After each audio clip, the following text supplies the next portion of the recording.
l'invité de la matinale. KTO Radio. Créer une story, partager un carrousel, bien paraître dans un feed. Ces termes techniques sont ceux des outils utilisés sur les réseaux sociaux et avec lesquels les congrégations religieuses en France se familiarisent petit à petit. La COREF, la Conférence des religieux et religieuses de France, vient de mettre en place une formation à la communication digitale interne et externe, avec notamment aussi des cours de média training. Et c'est Sophie Nouaille qui est avec nous ce matin pour en parler. Bonjour. Bonjour Maxence, merci de l'invitation. Merci d'être avec nous dans les studios de KTO Radio. Je vous présente, vous êtes responsable de la communication à la COREF et c'est vous qui dispensez notamment ces formations aux religieux et religieuses. Vous venez donc de lancer cette formation. Quel a été le constat sur lequel vous avez basé votre volonté de mettre en place cette formation ? Alors la communication, de façon générale, évolue très vite. Il y a eu un boom de la communication digitale ces dernières années. Il y a un besoin énorme pour ces congrégations de se dire, bon, alors qu'est-ce qu'on fait aujourd'hui dans notre stratégie com ? Parce que là, on parle de stratégie com, avec des congrégations qui se professionnalisent au niveau de la communication. Et la communication digitale, la communication numérique vient prendre toute sa place. C'est d'ailleurs, quand on lit les textes à Rome et quand on lit les différents messages du pape, c'est un devoir presque, c'est une mission d'habiter ce continent numérique. Donc, allez, on suit le mouvement et les congrégations ont besoin donc de se former et nous appellent parce qu'il y a d'énormes besoins, parce qu'on n'a pas forcément de professionnels à disposition.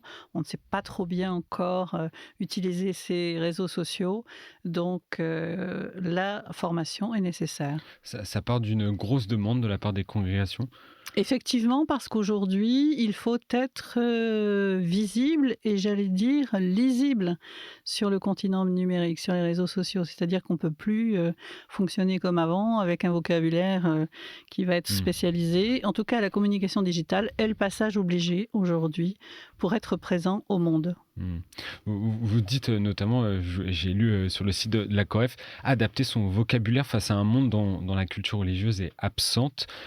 Qu'est-ce que ça veut dire ? C'est utiliser moins de termes issus du jargon religieux, par exemple ? Alors, il ne s'agit pas de dénaturer le vocabulaire parce qu'on ne remplacera pas forcément toujours des termes par d'autres. Il faut rendre lisible, alors être visible et puis rendre lisible ce qu'on vit aujourd'hui. Quand on parle des vœux d'obéissance, de chasteté, de pauvreté, il faut pouvoir l'expliquer clairement à des jeunes, par exemple, qui ne vont pas forcément comprendre, qui n'ont pas les codes pour comprendre ça. En ce moment, il y a beaucoup de chapitres dans les congrégations. Qu'est-ce qu'un chapitre général ? On va l'expliquer par des termes un peu plus compréhensibles pour le grand public. C'est-à-dire qu'on adapte son vocabulaire sans le dénaturer. Et ça se destine principalement aux jeunes, j'imagine, si on vise notamment les réseaux sociaux ? Alors les réseaux sociaux, oui, on est dans une culture numérique aujourd'hui, dans une culture de l'image. Et donc si on n'est pas présent là, on est invisible, c'est ce que je disais tout à l'heure. Et il faut être présent d'une certaine manière, donc utiliser l'image, la vidéo, etc. Et la cible privilégiée est évidemment les jeunes, parce que c'est aussi un enjeu majeur pour les congrégations religieuses, c'est-à-dire de rejoindre les jeunes là où ils sont.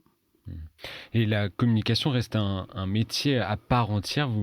Vous y connaissez quelque chose ? C'est pas donné à tout le monde de réussir à communiquer de la sorte ? Non, c'est pour ça que la formation est nécessaire. C'est pour ça qu'il faut faire appel à des professionnels quand on peut. Alors, toutes les congrégations n'ont pas les moyens de faire appel à des professionnels. Certains ont une équipe de com, certains ont une sœur qui sera chargée de la communication parce qu'elle a plus d'appétence, une facilité peut-être à avoir cette mission-là au sein de sa congrégation, au sein de son institut. Mais il faut être formé. On ne s'improvise pas communicant, on ne s'improvise pas community manager. C'est pas parce qu'on utilise les réseaux sociaux qu'on sait les utiliser professionnellement. Comment les religieux et religieuses reçoivent cette nécessité de formation ? Alors tout dépend d'où elles viennent et à quel stade elles en sont. Les congrégations disent oui, voilà, il faut être présent sur les réseaux sociaux, mais pas n'importe comment. Il y a encore une certaine méfiance pour certaines d'entre elles, parce qu'on a cette image un peu dénaturée des réseaux sociaux, on va se faire avoir, il y a n'importe quoi, il faut gérer les commentaires, on va être insulté. Enfin, comment on fait? Mmh. Voilà, le maître mot, c'est comment on fait pour être présent de façon professionnelle et pas se laisser déborder et pas se laisser arnaquer. Voilà, donc il y a des règles de sécurité, de confidentialité, des petites choses à avoir. Mais il faut faire passer ce message qu'on peut gérer des réseaux sociaux de façon professionnelle. Il y a ce mélange un peu. On a cette idée que voilà, le profil Facebook, c'est le point de départ ou un compte Twitter perso. Non, on n'est plus dans le perso. Là, on est dans le collectif et dans le professionnel. Et qu'est-ce que vous proposez concrètement dans cette formation? Alors, il faut d'abord partir d'une stratégie de communication. Alors, pour certains, c'est un bien grand mot de parler de stratégie de communication pour un institut religieux ou une congrégation. C'est-à-dire que les réseaux sociaux vont prendre place dans une communication globale. Les réseaux sociaux tout seuls, ça n'a aucun sens, en fait. Si la communication n'est pas décidée au niveau de la gouvernance, il y a des chapitres, j'en parlais tout à l'heure, Mmh. la communication est souvent une des orientations prises par une congrégation à un moment donné. On va se dire, la communauté, la congrégation doit communiquer et on va mettre les moyens pour. Et parmi tous ces moyens, il y aura les réseaux sociaux pour être présents. Donc, on va développer ces réseaux sociaux, on va essayer d'avoir une réflexion autour de ça. On n'ouvre pas une page Facebook pour ouvrir une page Facebook si on n'a pas du contenu pour nourrir cette page, ni personne pour s'en occuper. Mmh. Et j'imagine qu'il faut aussi s'adapter aux réalités de chaque congrégation. Alors, des congrégations classiques, comme des congrégations classiques, j'allais dire franco-françaises, Oui. ou des congrégations plus internationales, c'est-à-dire que la congrégation a une réalité multilingue, avec des congrégations en Asie, des congrégations sur le continent latino-américain et en Europe. Et donc, il faut pouvoir s'adresser à tout le monde et donner à tout le monde des nouvelles de la congrégation. Donc là, il y a une réflexion à faire aussi et jauger de la façon dont vont être reçues les informations. Donc il y a toute une réflexion aussi en amont à se dire, ben voilà, on va poster des infos, on va poster des images, des vidéos, mais à qui on s'adresse et à quelle cible. Et vous dispensez également des cours, des formations de média training. Qu'est-ce que c'est? Alors le média training, on pourrait le faire à KTO d'ailleurs, très bien, puisque en communication interne ça va, on sait à peu près faire. En communication externe, eh bien, on est en relation avec les médias notamment, et pas simplement qu'en cas de crise, mais souvent en cas de crise, on vient chercher les responsables pour des interviews, pour faire des reportages. Et comme tout métier, il faut connaître comment fonctionnent les journalistes, il faut savoir comment on va s'adresser à eux, qu'est-ce qu'on va leur dire, et puis dire, voilà, un journaliste, ça fonctionne comme ça, il a une rédaction derrière, il a un directeur de rédaction qui lui demande de faire un papier, et on va essayer de travailler ça ensemble. C'est-à-dire comment on va s'adresser aux journalistes. Alors, c'est pas de la com', c'est savoir gérer son information et savoir répondre à un journaliste quand il appelle un jour et qui veut un renseignement, une info ou aller un peu plus loin. Donc, comment répondre à une interview, par exemple, de Mmh. KTO? Et est-ce que le séisme provoqué par le rapport de la SIAZ et les révélations d'abus sexuels de grande ampleur dans l'Église a un lien avec cette volonté aussi de formation des congrégations? Alors, les médias training existent déjà depuis pas mal d'années, hein, bien avant la SIAZ, mais c'est vrai que la SIAZ, le rapport de la SIAZ et le séisme que ça provoquait, comme vous dites, a favorisé ce besoin de Mmh. formation, a même forcé ce besoin de formation en disant, voilà, on est devant le fait accompli, il faut qu'on puisse répondre, il faut qu'on dise la vérité. Et comment on la fait, comment on dit cette vérité, il faut se former. Revenons sur l'aspect réseaux sociaux. Les réseaux sociaux sont le temple de l'individu égocentré. N'y a-t-il pas un risque, dans une mesure extrême, de trop flatter l'orgueil? J'ai en mémoire notamment le père Mathieu, star des réseaux sociaux, qui a arrêté son activité sur les réseaux sociaux en avançant notamment Mhm. cette raison.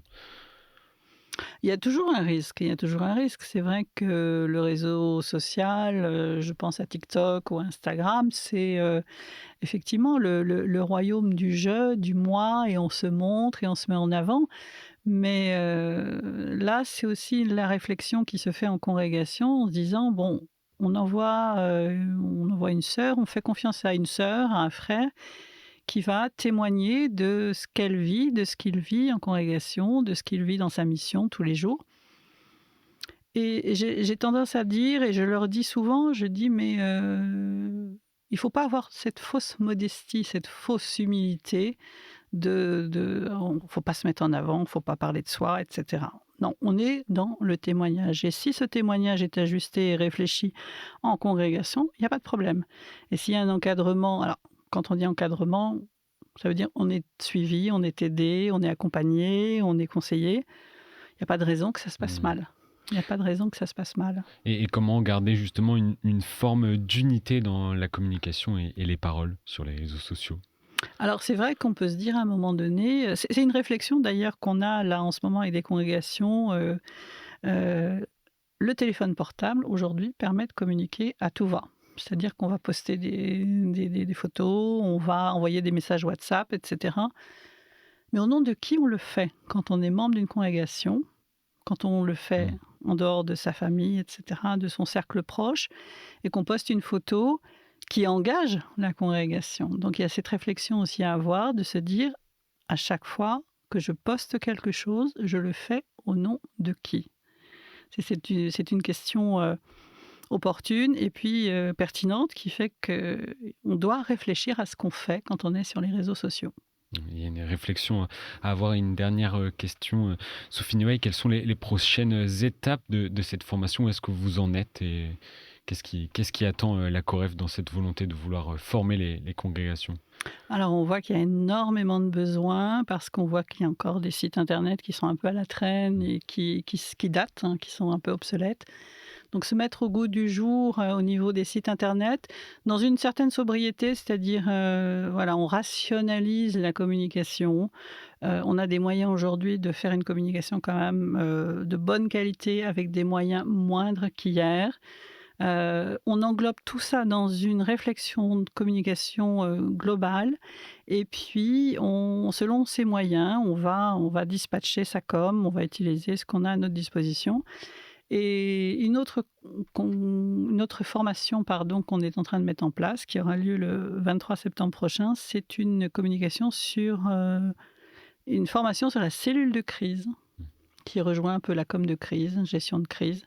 Qu'est-ce qu'on fait quand on a face à soi une crise à gérer avec la mise en place d'une cellule, quelle que soit la crise, hein, d'ailleurs. C'est pas forcément une crise concernant les abus, ça peut être une crise immobilière, ça peut être un accident de car, ça peut être n'importe quelle crise. Donc là aussi, de la formation nécessaire. Merci beaucoup, Sophie Noailles, d'être passée dans les studios de KTO Radio pour évoquer avec nous les enjeux autour de la communication digitale dans les congrégations religieuses en France, une formation que vous dirigez au sein de la COREF. Merci beaucoup et bel été. Merci à vous, Maxence. Bel été à vous.